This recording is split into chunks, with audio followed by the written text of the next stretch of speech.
الرحمن الرحيم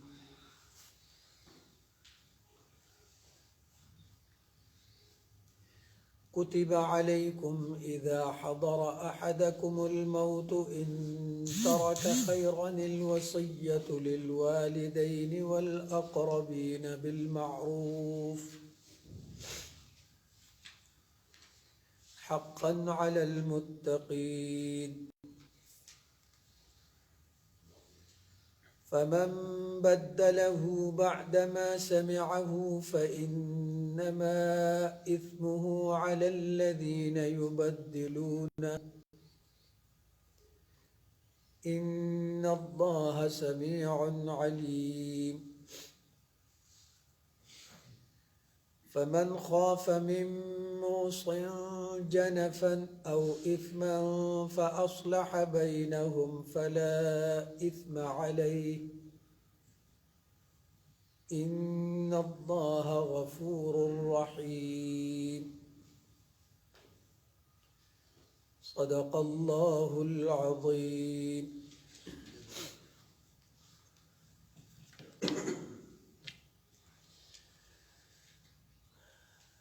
پہلے زمانے کے لوگ اور اس زمانے کے لوگ بھی یہ سمجھتے ہیں کہ دین اسلام یہ دو چار چیزوں کو، دو چار باتوں کو اختیار کرنے کا نام ہے. اس زمانے کے لوگ خصوصاً اہل کتاب، مدینہ منورہ کے رہنے والے کچھ لوگ، وہ یہ سمجھ بیٹھے تھے کہ سارا کا سارا دین اور ساری نیکی بس یہ ہے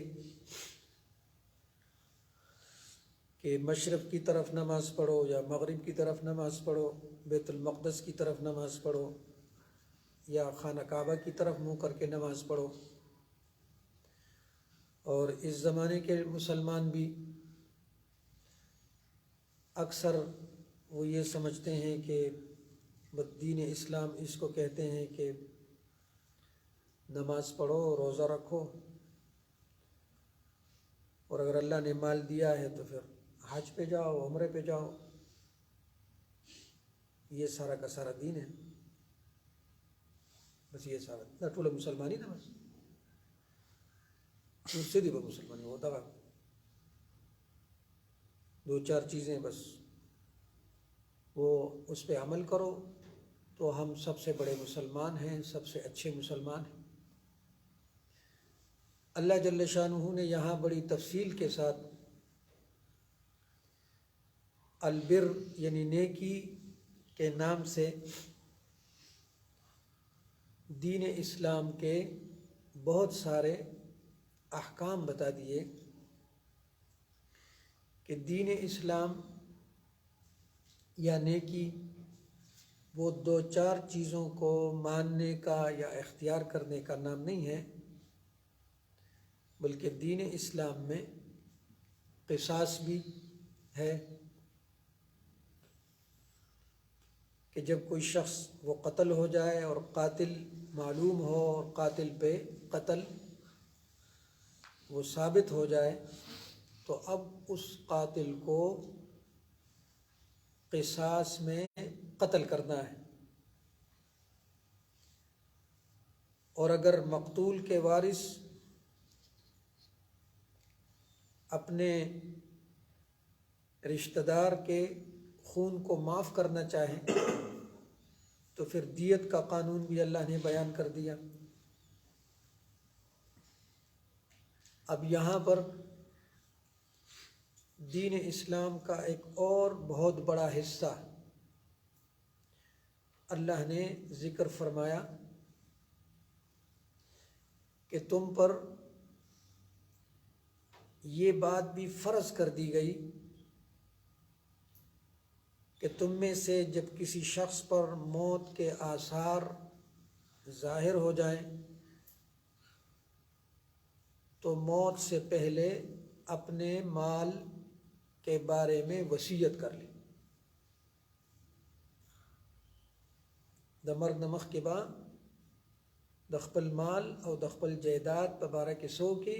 وصیت به وکړي. اور یہ وصیت تم پر لکھ دی گئی، تم پر فرض کر دی گئی. اب ہمارے زمانے کے زمد زمانی مسلمان داڑو دین نہ گڑی. اور اللہ جل شانہ نے یہ آیت اتاری اس لیے کہ اس زمانے کے لوگ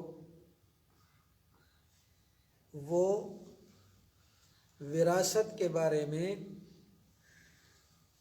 بہت زیادہ ظلم اور زیادتی کرتے تھے.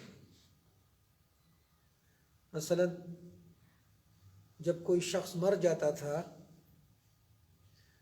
اور اس کا مال ہوتا تھا، اس کی جائیداد ہوتی تھی، تو اس شخص کا جو بڑا بیٹا ہوتا تھا وہ سارے مال پر قابض ہو جاتا تھا. تو پورا جائیداد بانے میں مشرزی قبضہ ہو لگولا نور رونو خیندو تبے عیسیٰ نور کولا، اور اپنے بہن بھائیوں کو جائیداد میں میراث میں کوئی حصہ وہ نہیں دیتا تھا، سارا مال اپنے قبضے میں لے لیتا. ہندوؤں میں اب بھی ہے اور ہمارے زمانے میں بھی لوگ اس کو دین ہی نہیں سمجھتے، اسلام ہی نہیں سمجھتے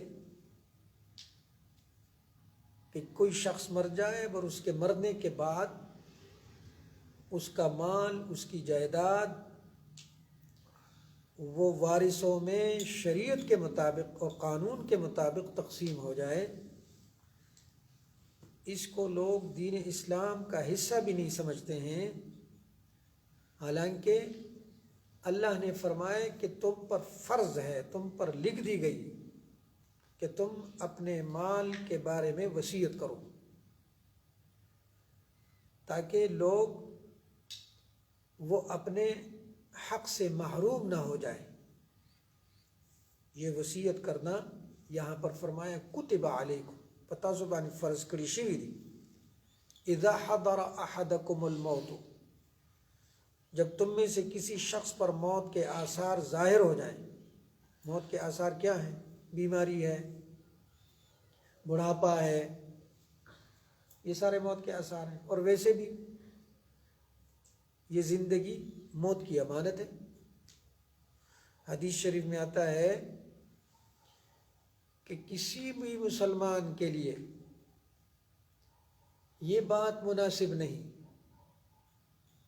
کہ 3 دن اور 3 راتیں گزر جائیں اور اس نے وصیت نامہ تیار نہیں کیا. بعض دفعہ امانت ہوتی ہے آدمی کے پاس، بعض دفعہ آدمی ڈرتا ہے کہ میرے مرنے کے بعد زمادہ مرد نرستبا زمادہ بچی یا زمادہ وارثان دا زمادہ لونو سر سکی یا زمادہ نور رشتہ داران دا غی سر بسکی. نو اللہ فرمائی چی وصیت نامو لکا کچانے دے قرض اغسطی دا غی ذکر پکیو کا ذکر چی دا مرگ اس پتہ نہ لگی. دا غشانتی که منز روجہ دے قضا شوی دا غی وصیت پکیو لکا چی فیدیہ ادا کریں. تو یہ وصیت کرنا یہ ایمان اور اسلام کا جز ہے. بلکہ ایک حدیث شریف میں آتا ہے کہ یہ اسلام کا تیسرا حصہ ہے. اسلام کا تیسرا حصہ ہے. تو وصیت کرنا فرض تھا جب اللہ نے آیات میراث نازل فرمائی. سورۃ النساء میں ہم پڑھیں گے.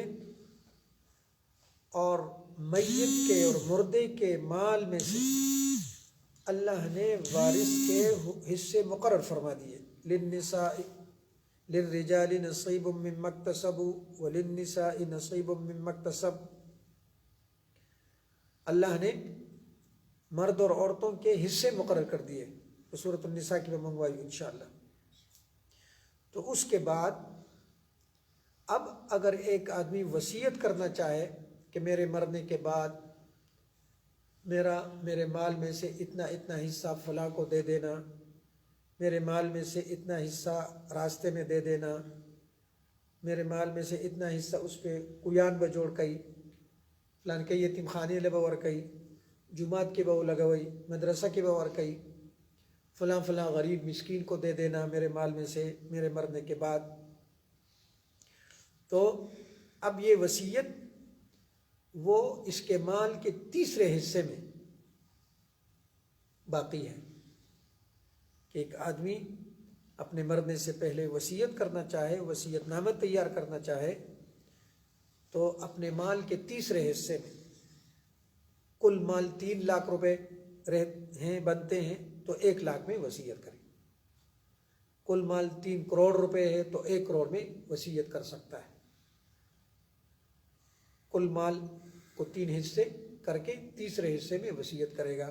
اب یہ حکم ابھی تک باقی ہے۔ باقی جن لوگوں کے حصے مقرر کر دیے گئے ہیں، اللہ پاک نے حصے مقرر کر دیے، تو وہ وارث ہیں، تو وارثوں کے لیے اب وصیت کوئی نہیں کر سکتا۔